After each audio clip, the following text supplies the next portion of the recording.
बिस्मिल्लाहिर्रहमानिर्रहीम। मैं doctor Mohammad Faheem, associate professor cardiology department Khyber teaching hospital Peshawar. Blood pressure के बारे में चंद गुजारिशात करूँगा। ब्लड प्रेशर क्या चीज़ है? एक्चुअली जिस तरह नाम से वाज़ेह है, ब्लड प्रेशर खून का दबाव।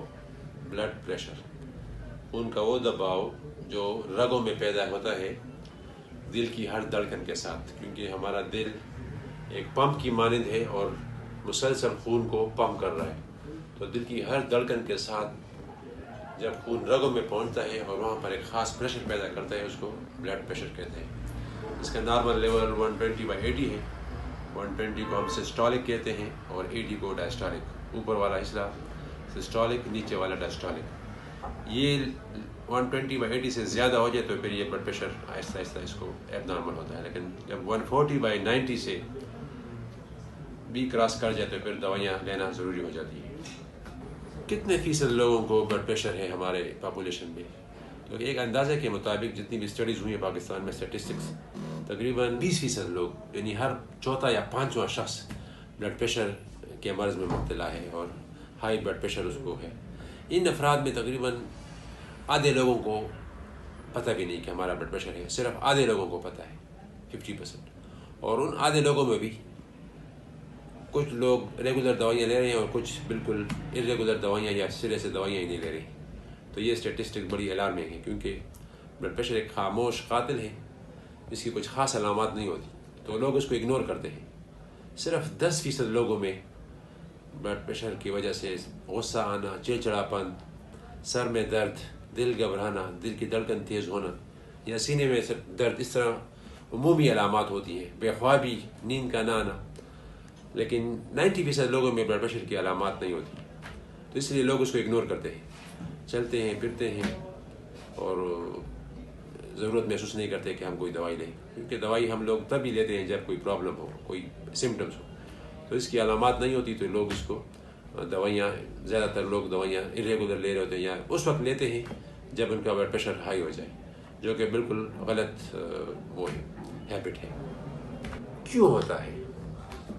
90% लोगों में ब्लड प्रेशर की वजूहात मालूम नहीं होती, बस कुछ मौरूसी ख़ानदानी वजूहात की वजह से ब्लड प्रेशर शुरू हो जाता है।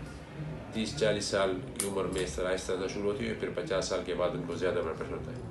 सिर्फ 10% लोगों में ब्लड प्रेशर की कोई वजह मालूम होती है, गुर्दों की बीमारी की वजह से या हमल के दौरान या कुछ दवाइयों की वजह से, और बाज़ औक़ात स्ट्रेस की वजह से या स्मोकिंग, कोलेस्ट्रॉल, शुगर, इसकी वजह से भी ब्लड प्रेशर ज़्यादा हो सकता है। लेकिन 90% लोगों में ब्लड प्रेशर की वजह मालूम नहीं होती। इसको हम एसेंशियल हाइपरटेंशन कहते हैं, एसेंशियल हाइपरटेंशन। ब्लड प्रेशर अगर मुसलसल हाई रहे तो इसके नुकसानात क्या होते हैं? ब्लड प्रेशर के मेन नुकसानात 4 होते हैं। अगर हम इसका इलाज न करवाएं तो ब्रेन, हार्ट, किडनीज़ और आँखें ये मुतासर होती हैं। ब्रेन में स्ट्रोक, फालिज का खतरा होता है, आँखों में बीनाई चली जाती है, नज़र कमज़ोर हो जाती है, दिल में हार्ट अटैक का और एंजाइना का खतरा होता है, और किडनी फेलियर में भी जा सकती है। तो ये 4 मेजर नुकसानात हैं। चूँकि मैं पहले कह चुका हूँ कि ये खामोश कातिल है, तो जो लोग दवाइयाँ नहीं लेते, इसकी केयर नहीं करते, ब्लड प्रेशर चेक नहीं करवाते, परहेज़ नहीं करते, तो वो आखिर में किसी एक अलामत के साथ प्रेजेंट कर लेते हैं, किसी एक पेचीदगी के साथ, या उनको हार्ट अटैक हो जाता है या स्ट्रोक हो जाता है या आँखें या किडनी फेलियर हो जाता है। जब अस्पताल आते हैं, हम उनका ब्लड प्रेशर चेक करते हैं तो आसमान को पहुँच चुका होता है। इसीलिए इसका हम खामोश कातिल कहते हैं। ये खामोशी से हमारे इस वाइटल ऑर्गन्स को, इन अज़ा को आहिस्ता से खा रहा होता है, ख़त्म कर रहा होता है। तो इसकी केयर करनी चाहिए और रेगुलरली हमने ब्लड प्रेशर चेकअप करना चाहिए। अगर पता चल गया किसी को कि ब्लड प्रेशर ज़्यादा है तो उसे क्या करना चाहिए? तो ब्लड प्रेशर को हम 2 तरीके से कंट्रोल कर सकते हैं, एक दवाइयों के साथ और एक दवाइयों के बगैर। दवाइयों के बगैर हमें क्या करना होगा? परहेज़, नमक खाने में बिल्कुल बंद करना चाहिए या बहुत ही कम मिकदार में, और साथ साथ रेगुलर वर्जिश करनी चाहिए।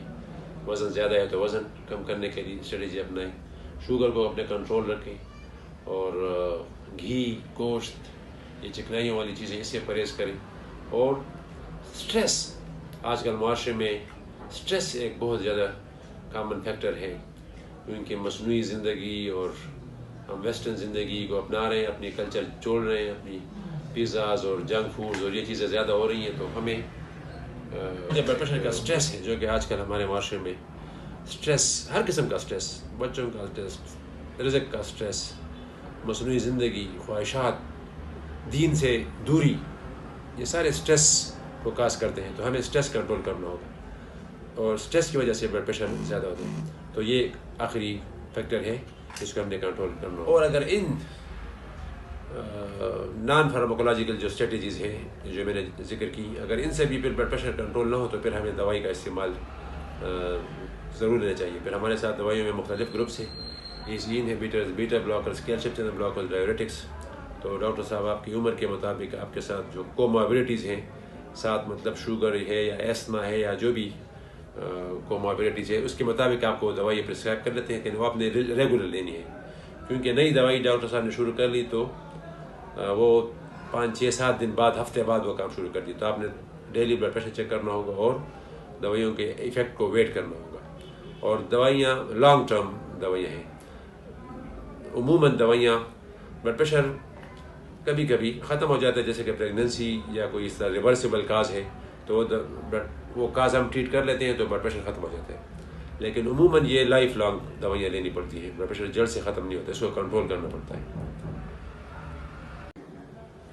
بلڈ پریشر جڑ سے ختم نہیں ہوتا ہے تقریباً، عموماً اسے کنٹرول رکھنا پڑتا ہے۔ کیسے کنٹرول کا مطلب ہے کہ بلڈ پریشر کی مثال ایک اسپرنگ کی سی ہے، یہ اسپرنگ ہے، اس پہ آپ نے وزن رکھ لیا، اسپرنگ دب گیا، آپ نے وزن اس سے اٹھا لیا، اسپرنگ اپنی جگہ واپس آ گیا۔ اسی طرح بلڈ پریشر بھی ہے، آپ نے دوائی لے لی، بلڈ پریشر 12 گھنٹے 18 گھنٹے تک 24 گھنٹے تک وہ پلس ہو جاتا ہے، جب دوائی کا اثر ختم ہو جاتا ہے تو بلڈ پریشر پھر اوپر آ جاتا ہے، تو پھر آپ نے ایک نئی گولی دوسرے دن دوبارہ لینی پڑے گی۔ اسی طرح بلڈ پریشر کو کنٹرول کرنا پڑے گا۔